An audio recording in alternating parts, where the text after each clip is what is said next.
sur mabulle.eu. Je suis Louise Bénière, naturopathe spécialisée dans les troubles hormonaux et les difficultés de conception. Cette semaine, on va faire une petite vidéo sur deux ouvrages que j'aime beaucoup, que sont les 5 langages de l'amour de Gary Chapman et Les hommes viennent de Mars et les femmes de Vénus de John Gray. Alors, pourquoi ces deux ouvrages ? Eh bien, tout simplement parce que moi je traite du cycle féminin et du bien-être de ce cycle. Et en fait, quand on a des troubles hormonaux, des difficultés de conception, ça impacte directement notre relation aux autres. Et c'est dû tout simplement au fait que 70% de notre communication, elle est non-verbale et que les hormones jouent un rôle prépondérant dans cette communication. Alors je vais donner quelques exemples. On a par exemple l'ocytocine qui est l'hormone de l'amour, de l'attachement. On va avoir par exemple l'endorphine qui est l'hormone du plaisir ou encore l'adrénaline qui est l'hormone de la prise de risque qui est une hormone essentielle dans le couple. Et en fait le système hormonal est assez complexe, c'est-à-dire que les hormones vont se répondre entre elles.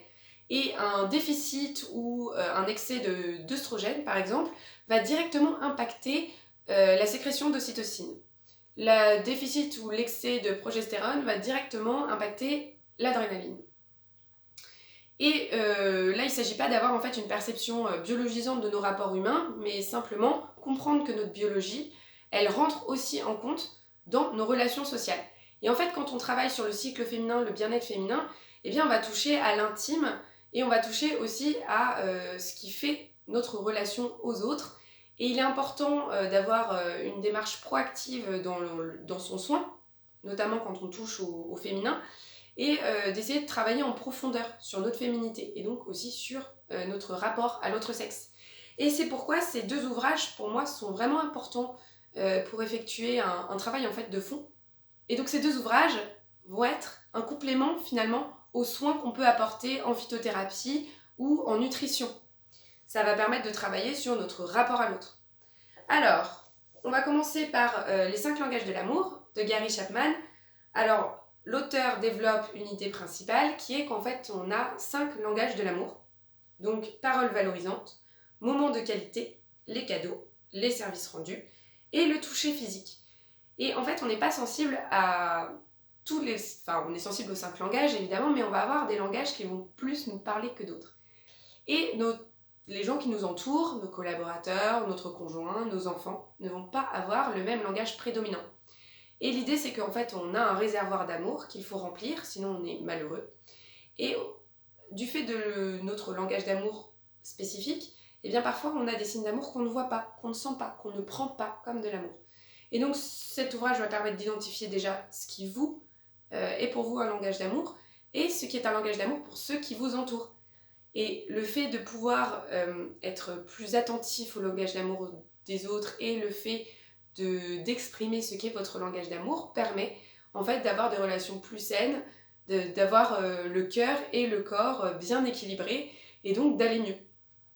Donc c'est un ouvrage qui aide à dénouer beaucoup de situations et notamment de situations où on a un sentiment d'abandon par exemple ou de se sentir mal aimé. Donc voilà, à lire et à relire, notamment quand on travaille sur son cycle et qu'on va en profondeur sur les questions de la féminité. Ensuite, le second ouvrage, alors là, ça traite vraiment de la question homme-femme. L'auteur part du principe que les hommes et les femmes ont un fonctionnement différent, et notamment social. Et donc, il va décrypter un peu les grands traits féminins, les grands traits masculins, et va essayer d'émettre des hypothèses de travail pour avoir une communication plus fluide entre les sexes. Alors moi, je vais à 100% dans son sens, les hommes et les femmes, eh bien c'est différent. Et c'est différent surtout d'un point de vue, moi je dirais même biologique. Et cette biologie va induire un autre rapport au monde. Donc l'auteur va pas jusque-là, il traite juste la communication entre les sexes. Mais quand on va travailler sur un point de vue biologique, sur le cycle, sur la féminité, c'est je pense très important de revoir aussi tout ce qui va être de la relation sociale homme-femme pour pouvoir travailler en profondeur sur les blessures finalement du féminin et sur nos travers dans la relation sexuée. Donc pareil, un ouvrage à lire, à relire pour avoir des relations apaisées et pour vraiment favoriser le travail de l'équilibre alimentaire, des plantes, voilà. Être proactive dans sa démarche de soins, ça peut passer par des livres un peu de développement personnel. Je vous remercie de votre écoute. Je vous souhaite une agréable semaine et une bonne lecture.